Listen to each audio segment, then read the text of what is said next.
A very good afternoon to all of you. Today, we are going to discuss about certain definitions given under the CPC, or in other words, Code of Civil Procedure 1908. Before I would start the today's lecture, I would like to recapitulate the past lectures as well. Till date, we have already dealt with the subject objectives, subject syllabus, and subject outcome also. Thereafter, I have dealt with the meaning of Code of Civil Procedure, in which we have apprised the students about the meaning of the CPC. Thereafter, we have discussed the interplay between constitutional law and CPC. Thereafter, we have apprised the students about the historical background of Code of Civil Procedure, which we have divided into three parts, that is from 1859 to till 1908, and from 1908 to 1999, and thereafter from 1999 till date. Thereafter, we have discussed about the introduction portion as well. And now we are going to start with the various definitions defined under the Code of Civil Procedure or used under the Code of Civil Procedure. As far as the definitions given under the Code of Civil Procedure are concerned, these are given under Section 2, Clause 1 of the CPC 1908.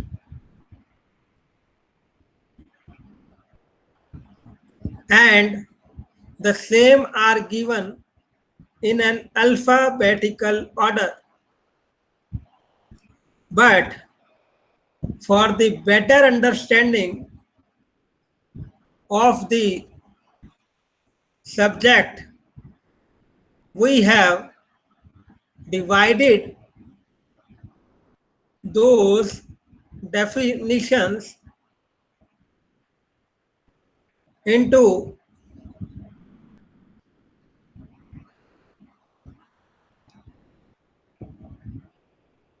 two parts. Number one, we have dealt with the same as given under the CPC certain definitions, and secondly, we have given them the shape in the form in which the same are being used as one of the steps involved in the institution of the suit. So from the above, we may infer that it is better for the students' understanding or to my listeners' understanding that we will read these definitions from the point of view how the same are being used as an very important step for institution of a suit.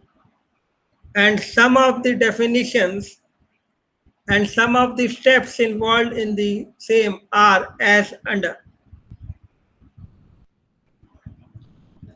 Number one, before starting with the first definition, I would like to start the same with an example. For example, A wants to recover rupees 1000 from B for the sale of his bicycle to Mr. B, for which a delivery has already been made. But despite several requests, Mr. A failed to make any payment. Now, under the laws, what is the remedy available to Mr. A? The remedy under the substantive law is that of damages or compensation. But now the question is how that damages of rupees 1000 or compensation, as the case may be, can be claimed by Mr. A in a court of law. How he will approach the court, by what document he may approach the court.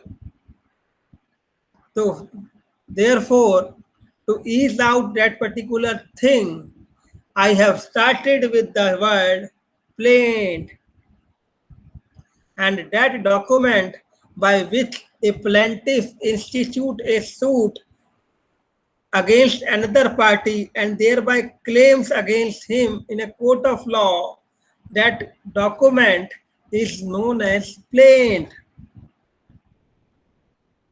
This definition till date has not been defined in the CPC, but for the usage and for the application of this law, one has to understand the difference between the word plaint and the suit. Now, I would like to start with the definition of plaint. Plaint, it is a statement of claim, a document or memorial by a presentation of which the suit is instituted in a court of law. Or, in other words, it is a pleading of the plaintiff. It contains the grounds on which the assistance of a court is sought by a plaintiff. Therefore, this is a document by which a suit is instituted. Is plaint sufficient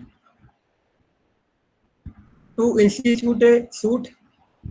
The law says it must be accompanied by an affidavit. If it is not accompanied by an affidavit, the same may be rejected by the court at its threshold. So, this is one of the repercussions. Therefore, an affidavit has to be accompanied with the plaint and has to be filed with the plaint. Now, from this, we have to understand what do you mean by an affidavit. It is a declaration of facts reduced into writing and affirmed or sworn before an officer having authority to administer oath. Further, it should be drawn up in first person and contain statements and not inference. So that is the importance of an affidavit, and that is the definition of an affidavit. Similarly, similar to plaint, the word affidavit has also not been defined. But under Order 19 of the CPC or the Code of Civil Procedure 1908, as the case may be, the word affidavit has not been defined, but it stipulates the facts or the grounds to be put in while drafting a particular affidavit in favor of a party or by a party. So that is the definition of an affidavit. Now, the next question is, what do you mean by plaintiff? Plaintiff is a person who files the plaint or commences an action against the defendant in a court of law, thereby seeks remedy against him. That is known as plaintiff. So, from this, we may infer that the plaintiff is a person by whom a suit is instituted in a court of law against the defendant. Or, in other words, it is the plaintiff who approaches a court of law by filing a suit for the reliefs claimed in the plaint. So, now, till this, up to this particular point, now we have understood what do you mean by plaint, what do you mean by affidavit, and who is a plaintiff. Now, the next important step in the drafting of a suit is, what do you mean by cause of action? Or the next relevant question is, what does the plaint contain? The plaint must contain or discloses a cause of action.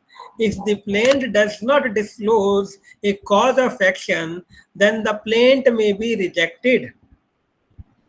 And this is given under Order 7 Rule 11 CPC. If the plaint does not disclose a cause of action, then the plaint may be rejected. Now the question relevant herein is that, what do you mean by cause of action? Cause of action means it is a bundle of essential facts which it is necessary for the plaintiff to prove before he can succeed. So, to win a particular case in the court of law, plaintiff has to prove its case by way of an evidence. And this is also relevant, taken into consideration the section 101 of the Indian Evidence Act, which provides that a particular fact which has been alleged or denied by a particular party, then the burden of proof lies upon that particular person.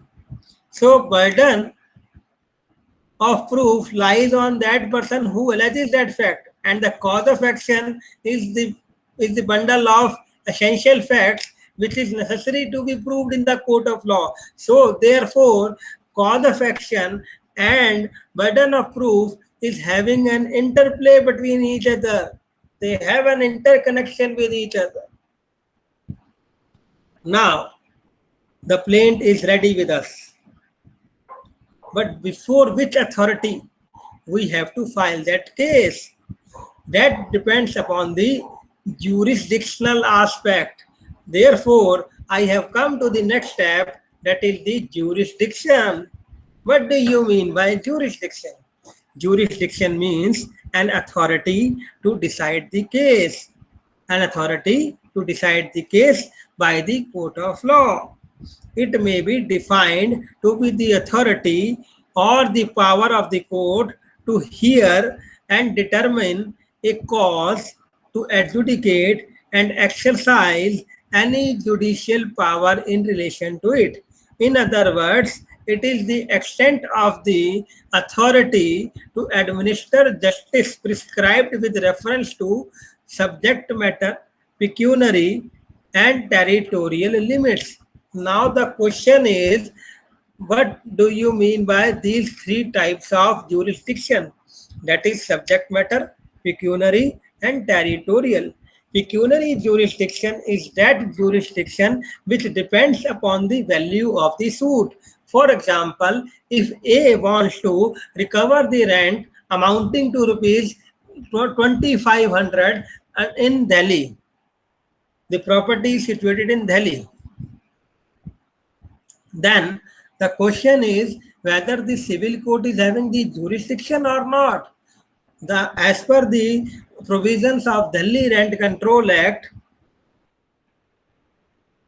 1958, which says that in this particular circumstance, as the amount of the value is less than 3500, therefore the jurisdiction lies with the rent controller and not the civil court. Whereas if the amount is above 3500, then in that particular case, the jurisdiction would lie to civil court. Second example I will give. In Delhi, if A wants to file a case against Mr. B for the recovery of 2 lakhs, then as per the provisions of the Court Fees Act as applicable to Delhi, the jurisdiction to try that particular case lies with the civil judge. But if it is from more than 3 lakhs till to 20 lakhs, it lies with the senior civil judge. So the amount of the valuation of the suit changes the pecuniary jurisdiction of one court to another. And if it is more than 2 crores, then in Delhi, the matter would straight away lie to the High Court. So that is the one particular aspect of pecuniary jurisdiction. Now I will come to the next point of subject matter jurisdiction. For example, if A wants to get the possession of his flat from Mr. A builder, Mr. A builder has not given him the possession despite taking the payment from him. Now what is the remedy? The remedy under the law is either he may claim the amount from him, but if he wants to claim the possession of the flat, then in that particular case, the jurisdiction lies with the RERA under the RERA tribunal. So as per this subject matter, because it deals with the real estate sector, therefore specialized courts have been made under that particular statute. Therefore, the general powers under the Code of Civil Procedure, which vested with the civil courts, has been done away with. So that is also the one of the distinction on the basis of subject matter. Now the next question is territorial limits. Territorial limits, for example, Mr. A is residing in Delhi and they have a property in Delhi, but that property is on the border of 2 districts. One is in East Delhi, half property is in East Delhi, another half is in Northeast Delhi. Then, in that particular aspect, if there is a dispute between the family members for the property ownership of that particular property, then where does the case lie?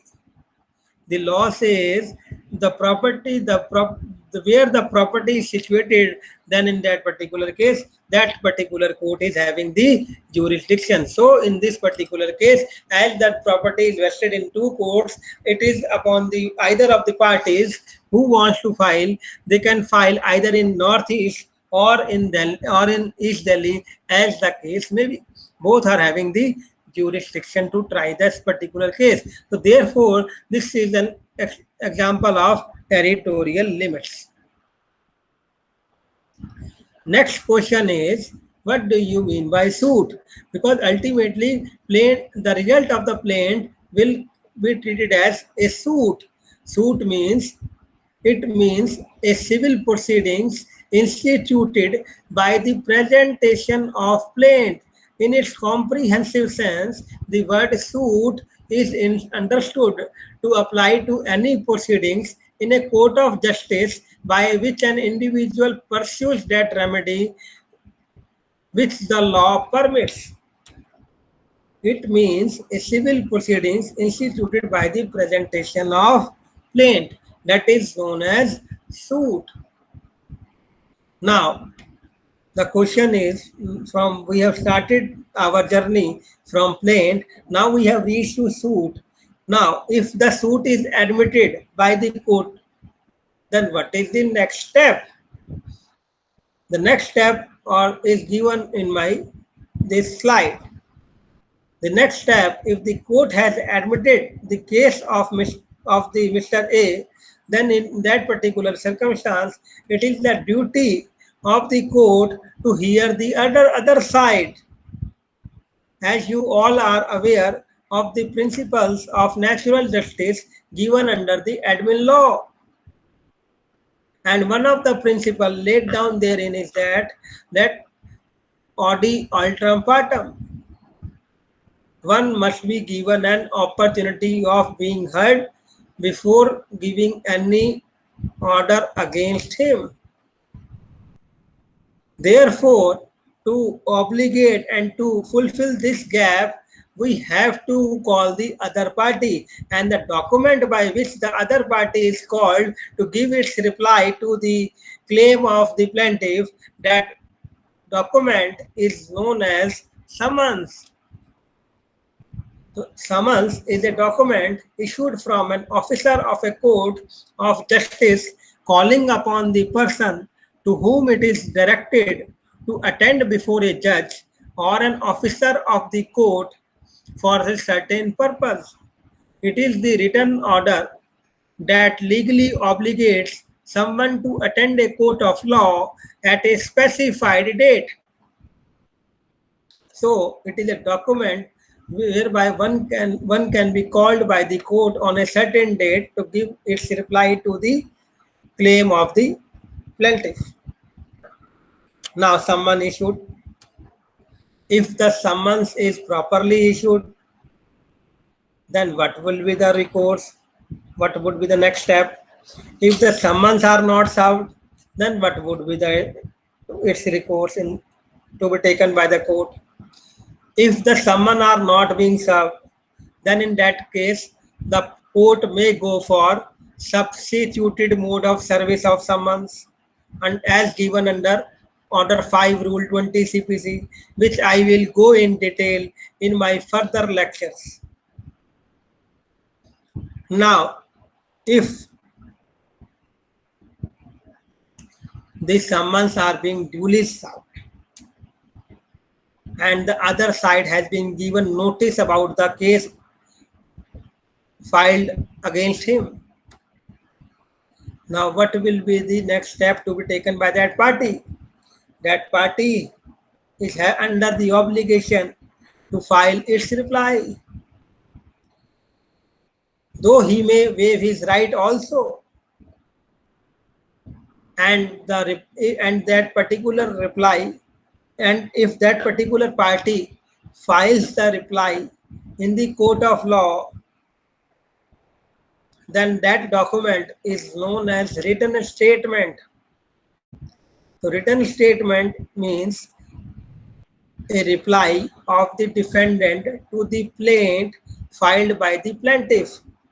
Thus, it is a pleading of defendant dealing with every material fact of a plaint.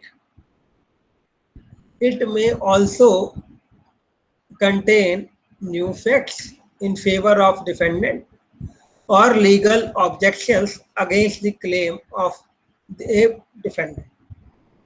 So these are the objections which can be taken by the defendant in his reply with regard to the claim of the plaintiff. Now the next question is whether is there any time limit for filing the WS? Before 1976, it was not mandatory. The time limit was not there. But after 1976,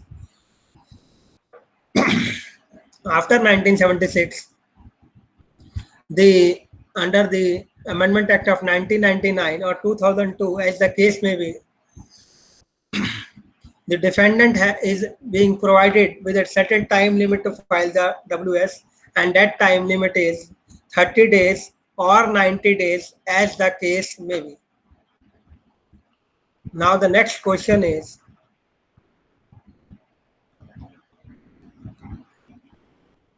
whether any reply can also be filed to the written statement by the plaintiff.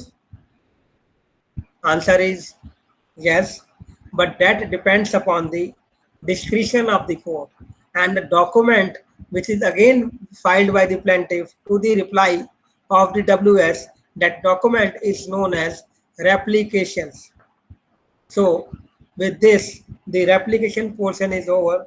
Now I would like to come to the point whether if a particular party fails to file WS within the stipulated time, then what would be its remedy under the law? The remedy under the law is they can go for condonation of delay application under section 5 of Limitation Act. And if that condonation application is not allowed, then what would be its repercussion? The repercussion would be that the court may give judgment against the defendant at its threshold, but at that particular point of time, it is the duty of the court to look into whether plaintiff has fulfilled its obligation, meaning thereby whether the plaintiff has discharged its burden as stipulated under section 101 of the Indian Evidence Act. Now, this is all about written statement and replication. Now I will come to the next point, that is an issue framing. Why these so many documents are being filed? This question needs to be replied. These documents are being filed so that the court may come to the conclusion what is the main dispute between the parties. And after going through all the pleadings of the parties, the court may infer from that these are the disputing areas. So these disputing areas are known as issue.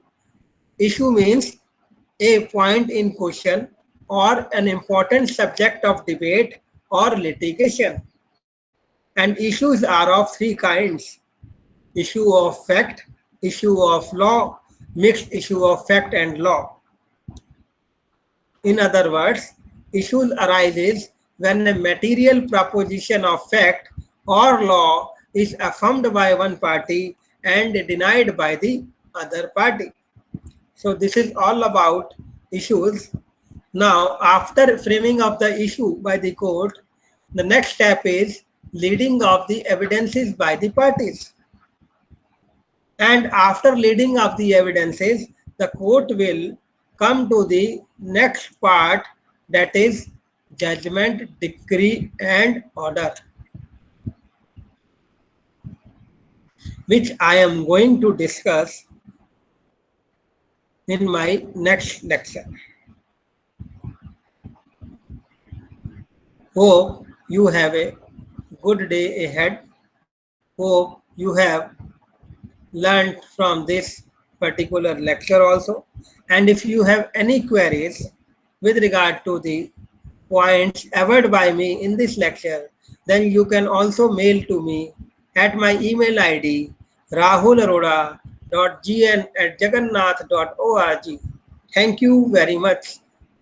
We'll meet you soon. Thank you very much.